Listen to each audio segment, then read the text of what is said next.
જય દ્વારકાધીશ મિત્રો, કેમ છો બધા મજામાં? આઈ હોપ તમે બધા મજામાં હશો. હું પણ મજામાં છું. તો સવારના વાગી રહ્યા છે 6:30. હવે ફટાફટ આપણે નીકળી. આપણે તો હજી જવાનું જ છે ITI, તો ફટાફટ આપણે નીકળી. ફાઇનલી મિત્રો આપણે નીકળી ગયા છીએ. અહીંયા આપણા નીચે ભાઈ બેઠા છે. શું કહેશો ભાઈ? હાલો, હમણાં સંભાવ્યો આવે ઓનલાઈન બેસી થોડીક વાર આપણે. ફાઇનલી મિત્રો આપણે ભાઈ આવી ગયા છે. ફટાફટ આપણે નીકળી ભુજ. ભાઈ પેલો એ થેલો ડૂડું ગયો. અરે અરે થેલો ગયો ગાઈસ. વાંધો નહીં, ભૂજ જઈને જોઈ લેશું. તો ફાઇનલી મિત્રો આપણે બસ સ્ટેન્ડ પહોંચ્યા છીએ. આ થેલો કાંક જુગાડ કરીને હાથ્યો હે. હવે નવો થેલો લેવાનું છે એકચ્યુઅલી. જોઈએ રેડે છે કે નથી એટલું. તો મિત્રો આપણે આવ્યા છીએ દુકાને. અહીંયા એક બેગ ફાઇનલ કર્યો છે આપણે ફાઇનલી.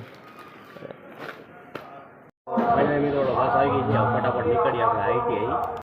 તો ફાઇનલી પહોંચ્યા છીએ ITI. ફટાફટ નીકળીએ આપણે ટ્રેનમાં આવે. તો ફાઇનલી મિત્રો આપણે ટ્રેનમાં પહોંચીએ છીએ. ભાઈને સરપ્રાઈઝ નહીં. એ ભાવિન ન્યૂ એડ કીધું કેવું છે? ન્યૂ એડ કીધું બેગ બતાવું આપણું જૂનું.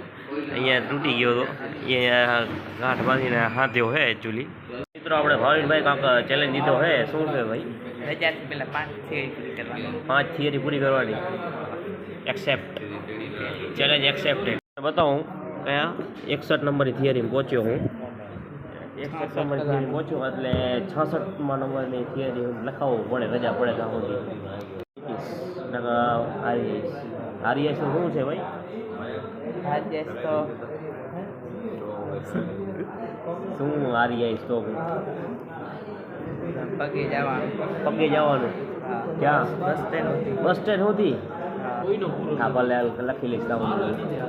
ભાવિનભાઈ કહે કે બસ સ્ટેન્ડ સુધી પગે જવાનું હારી ગયો તો રિક્ષા બાજુ નહીં. ભલે હું આગળ કાંઈ લખેલ છે નહીં, પછી કહેતા નહીં મને. એ લખીને હે ભાઈ આગળ બધું લખાઈ ગયો છે. કાંઈ લખેલ નથી. ટોટલી કોરા કાગળ હે. 61 નંબર અક્ષરમાં કાંઈ કહેતા નહીં. અક્ષર તમારો પહેલાંથી એવા થાય છે. ફટાફટ કરી ચાલુ લખવાનું. ચાલો 61. મિત્રો આપણે રજા પડી ગઈ છે. નીકળી ગઈ બસ સ્ટેન્ડ. હવે ફાઇનલી મિત્રો આપણે બસ સ્ટેન્ડ પહોંચ્યા છીએ. તમે મોજ મેં તો આવું નીકળીએ બસ પકડીને જપાડે. તો મિત્રો ફાઇનલી આપણે ઘરે પહોંચીએ છીએ. તે જમી લઈ પછી 4:30 આપણે જવાનું છે. 4:30 ફટાફટ આપણે નીકળે દુકાને. મિત્રો આપણે પહોંચ્યા છીએ દુકાને. અહીંયા હજી ઘણું બધું કામ પેન્ડિંગ પડ્યું છે. પહેલાં પતાવીએ આપણે. મિત્રો વાગ્યા છે 8:30. તો આપણે ઓલમોસ્ટ બધું કામ પતાવી દીધું છે. આ બાજુ તમે જોઈ શકો છો. ખૂબ જ મહેનત કરી છે. હવે ફટાફટ આપણે નીકળી ઘરે. હવે તો ફાઇનલી મિત્રો આપણે ઘરે પહોંચીએ છીએ. તો આ બ્લોગને અહીં જ એન્ડ કરીએ. આઈ હોપ તમને બ્લોગ સારો લાગ્યો. બ્લોગ સારો લાગે તો લાઈક, શેર એન્ડ સબસ્ક્રાઈબ કરતા જજો. મળીએ આપણે બીજા બ્લોગમાં.